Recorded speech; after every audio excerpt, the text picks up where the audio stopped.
ఇంతసేపు ఏమో బైక్ గురించి ఎక్స్ప్లెయిన్ చేసాను కదా, ఇప్పుడు రేస్ పెడదాం. ఆ బండికి ఈ బండికి ఏది ఎక్కువ స్పీడ్ అవుతుందో చూద్దాం, ఓకేనా? Let's go. దానికి దీనికి డిఫరెన్స్ ఇప్పుడు చూపిస్తా. అదే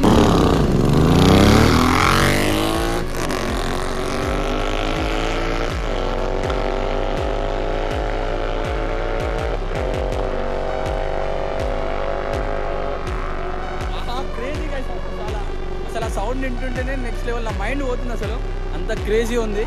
రెడీ 1 2 3 గో.